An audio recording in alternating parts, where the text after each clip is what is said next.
It's the sweet season again. We're talking about maple syrup season, of course, and the sap is running. Each spring in Vermont can be celebrated not only for the end of winter, skiers, snowboarders, and snowmobilers might beg to differ, but for the arrival of that time of year when the stored-up sap in maple trees starts to flow and can be redirected into sap buckets, then evaporators, and finally, that sweet topping for your pancakes or whatever else maple syrup goes well with, which some would argue is just about anything.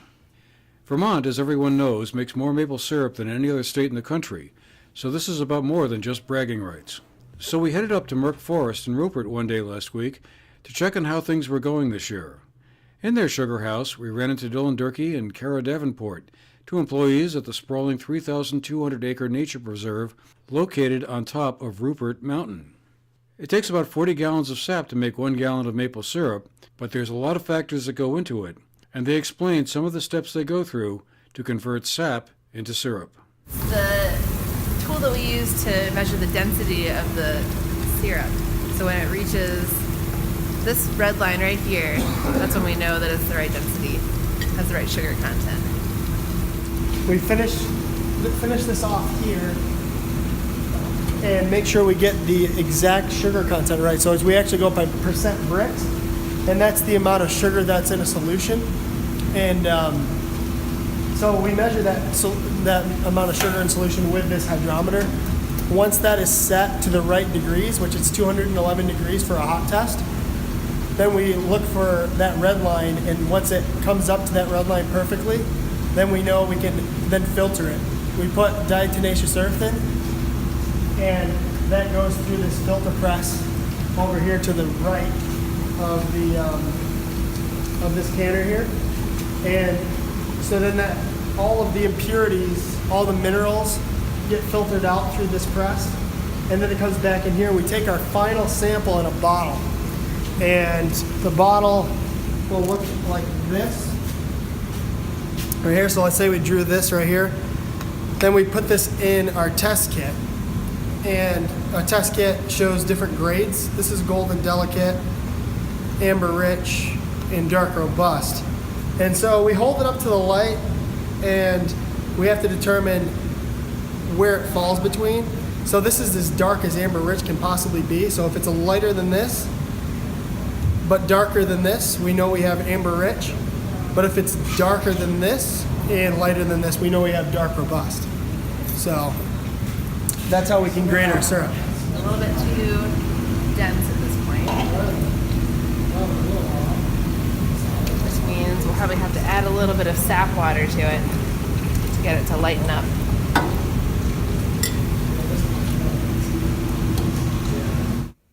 Before Merck's evaporator was fired up, we also had a chance to talk with Rob Terry, Merck Forest's executive director.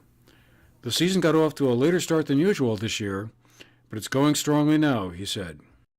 Merck actually collects off of 3,000 taps that we have in a sugar bush here behind the sugar house. And then we also work with a local producer that has a 20,000 tap lease on the backside of the property. So we have a system of lines up in the woods that all feed a main line that come here to a big old milk tank that sits right outside the sap house where everything collects. And we do run a little pump to put some pressure on that so it is vacuum fed. We call crop 1,000 gallons. We've had years where we've tapped late and only seen 600, and other years where we've been inundated in syrup and walk away with close to 1,400.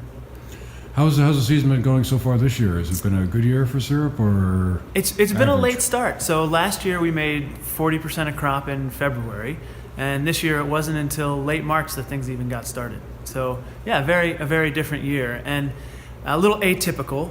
What's been happening the last couple of years is things have been getting going earlier and earlier. It's not uncommon, especially down in the valleys, to see sugar makers getting runs as early as January.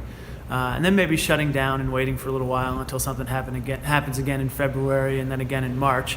This is more typical to the historic records where we dig back 25 to 50 years into our production data and see that it was more of a March and April operation back then.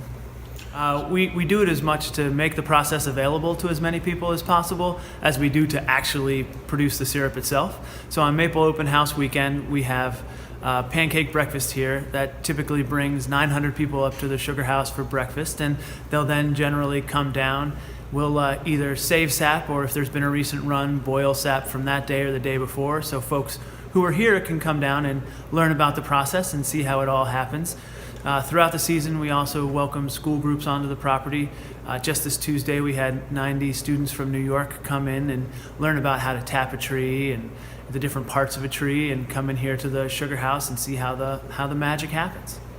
But there's more to Merck Forest than maple syrup. The non-profit foundation was first established in the 1950s by George Merck, a businessman who acquired several farms and combined them to create the present-day organization, which seeks to educate about sustainable farming and forest agriculture.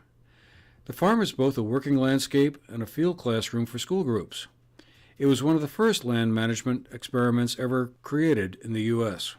Liz Ruffa is Merck Forest's Director of Institutional Advancement. There's a little bit of everything, and it's really interesting when you go through the history and start to read about the fact that there was the Harwood family had the farm that is still, some of the buildings are still there up on our 62-acre farm.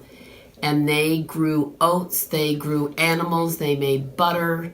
You know, this was, the road that goes up to Merck was the main road in the region. And so they were just part of kind of a collective of different farms. Everyone traded, and it was subsistence farming the way life used to be. There were schoolhouses. There are a number of foundations and old buildings that you can find as you get to know this property better. Yeah, so our mission here at Merck Forest is to inspire curiosity, love, and responsibility for the natural and working lands. So this property is open 365 days, 24 hours a day. It's open and free to everyone. And we really want to just share the magic of what being outside can do for kids and for families and for students. We have about 12,000 visitors annually that come and either just hike and take a walk or take part in our growing programs, which are a variety of different things.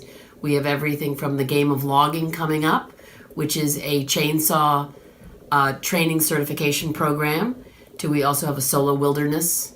So we do outdoor recreation trainings. We do spring ephemeral hikes and kind of nature-based learning. We also welcome over 1,500 students here a year to take advantage of doing project-based learning here, mainly with their science programs. But we have a group that's coming to use the Thoreau cabin in a few weeks to do some English work and some writing together for the day. So this magical landscape is just here for people to enjoy. We have 12 cabins and huts. And so one of the things that's been really interesting for me since I started here in the winter was to see how busy our cabin network is in the winter. People are coming in droves to spend the weekend here and to hike in and to unplug and to enjoy being outside. You can reach Merck Forest from Route 30 in Dorset by making a left onto Route 315 and heading west towards Rupert. The view alone is almost worth the trip. For the GNAT-TV News Project, I'm Andrew McKeever.